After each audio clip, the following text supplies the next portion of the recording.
نقاب آج کے دور کا ایک سنہرا فتنہ بن چکا ہے۔ سنہرا اس لیے کہ اس کی چمک آنکھوں کو خیرہ کر دیتی ہے، مگر اس کے باطن میں وہی پرانی کہانی سانس لے رہی ہے۔ دنیا پرستی، نفس پرستی اور جاہ و نمود کی پیاس۔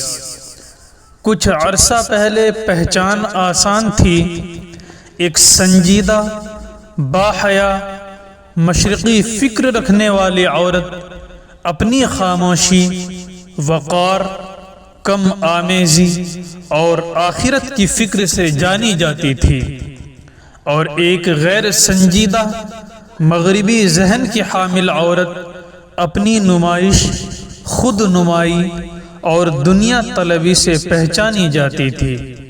حدود واضح تھی، راستے جدا تھے، رنگ الگ تھے، مگر اب سب کچھ ایک ہی لبادے میں سمٹ آیا ہے۔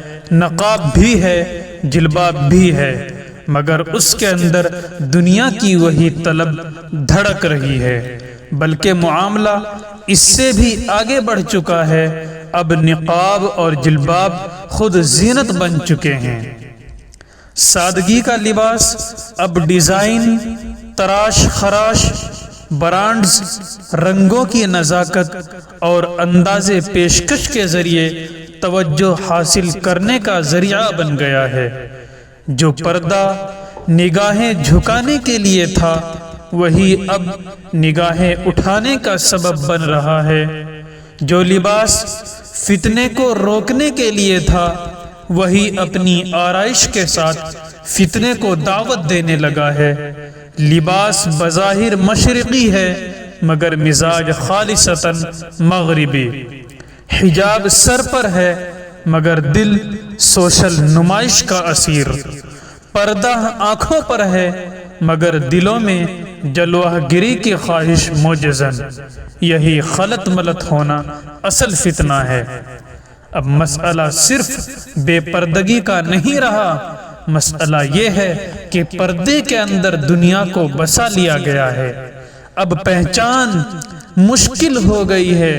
اہل دنیا کی وہی طلب، مال، تعریف، توجہ اور نمایاں ہونا اگر نقاب کے اندر بھی زندہ ہو، اور اگر نقاب خود ہی نمایاں ہونے کا ذریعہ بن جائے، تو پھر سادگی کہاں رہی، زہد کہاں باقی رہا؟ آج کا سنہرا فتنہ یہی ہے کہ دنیا نے دینداری کے لباس میں خود کو محفوظ کر لیا ہے۔ ارباب شعور اس لیے حیران ہیں کہ اب باطل کھلے چہرے سے نہیں آتا، وہ تقدس کا لبادہ اوڑھ کر آتا ہے۔ وہ شریعت کی زبان بولتا ہے، مگر خدمت نفس کی کرتا ہے۔ فتنہ ہمیشہ برہنگی میں نہیں آتا، کبھی کبھی وہ تقدس کے لباس میں زیادہ خطرناک ہوتا ہے۔ نفس بڑا عجیب ہے، کبھی جسم دکھا کر برتری چاہتا ہے اور کبھی تقوی دکھا کر۔ جب نقاب عاجزی اور پردے کے مقصد سے ہٹ کر امتیاز اور پہچان کا ذریعہ بن جائیں، اور عبادت و حفاظت کی جگہ شناخت کا جھنڈا بن جائیں، تو سمجھ لیجئے نفس نے ایک اور روپ دھار لیا ہے۔